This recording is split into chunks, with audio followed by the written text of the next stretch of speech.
उडीद वडे करणार आहे। तर त्याच्यासाठी मी उडदाची डाळ भिजत घातली, काल भिजत घातलेली मी, माझ्याकडून केले गेलेले नाहीत। कधी पण उडीद वडे करताना डाळ ही सकाळी भिजत घालायची, रात्री बारीक करायची आणि त्याच्या दुसऱ्या दिवशी त्याचे वडे करायचे। रात्रभर भिजत ठेवल्यामुळे बारीक करून ते ठेवायचं मुरवत आणि सकाळी केले ना की त्याने वडे चांगले होतात। आणि हे असं घट्ट करायचं, पाणी कमी घालायचं, एकदम कमी घालायचं, कारण वड्यांचा आकार चांगला येतो आणि चांगले फसफसतात। तुम्हाला सोडा घालायचा असेल तर सोडा घाला, नाही घातला तरी चालतो। सोडा घातला तर अजून म्हणजे हॉटेलसारखे खुसखुशीत होतात। सोड्याने तेल जास्त पिलं जातं, पण थोडाच सोडा घाला। तर हे राहिलेले मी अजून बारीक करणार आहे। हे पहा, अजून एक भांडं मी केलेले आहे।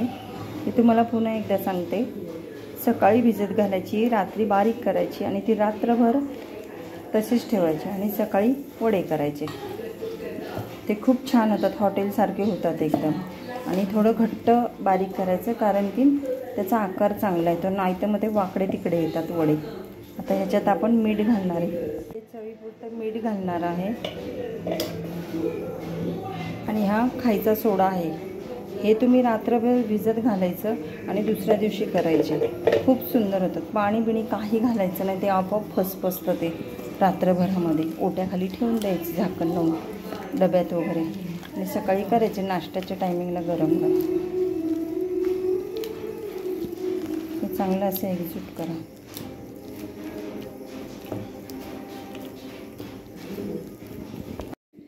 असं आपण हा तडका देणार आहे चटणीला।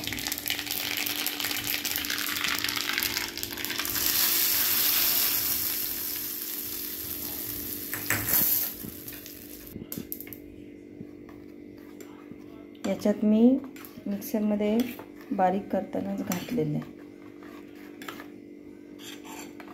थोडं खाऊन बघायचं, लागलं तर परत टाकता येतं। आपलं आता हे तेल तापलेलं आहे, तर आपल्याला असं हातावर थापून घ्यायचे वडे।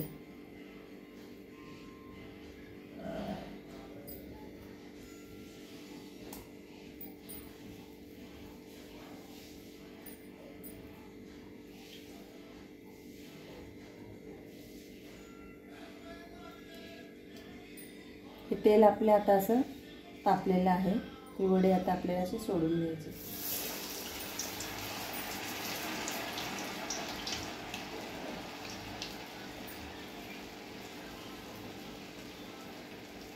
जेवढे बारीक आणि पातळ करताना तेवढे खायला सुंदर लागतात।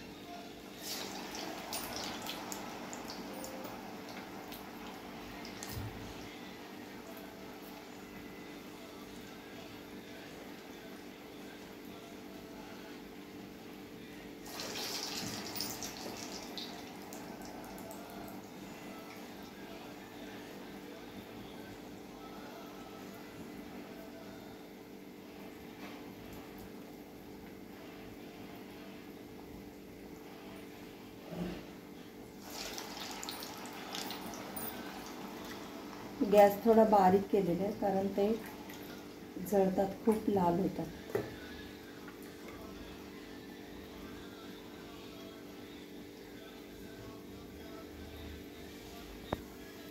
आता हे घालून थोडेसे लाल झालेत म्हणून आपण हलवले। ते लगेच हलवले की ते झाऱ्याला पीठ लागतं आणि मग ते सगळंच चिडचिड होते आणि भांडे पण खराब होतात।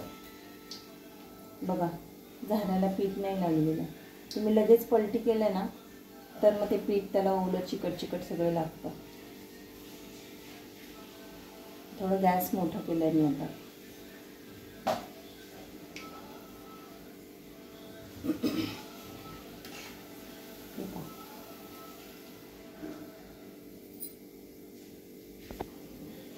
आता थोडी थंडी आहे, त्याच्यामुळं पीठ जरा बनायला थोडं अवघड जातं। उन्हाळा असला म्हणजे पीठ खूप फसफसतं।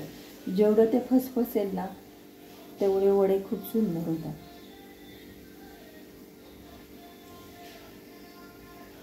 जरा आंबट खाल्ल्याने जरा पित्त वगैरे होते, त्यामुळे जास्त आंबट पण नको वाटतं।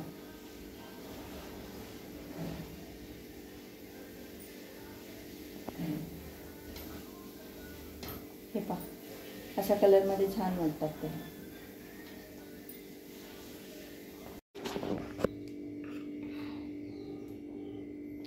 असे हे आपले उडीद वडे गरमागरम तयार आहे. चला तर मग मस्तपैकी गरमागरम नाश्ता करूया. मला तर उपवास आहे महिन्याचा, पण मुलाला हे गरम गरम खायला देणार आहे आता. तुम्ही पण ही रेसिपी आवडली असेल तर नक्की करून बघा. लाईक, शेअर, कमेंट, सबस्क्राईब माझ्या या व्हिडिओला नक्की करा.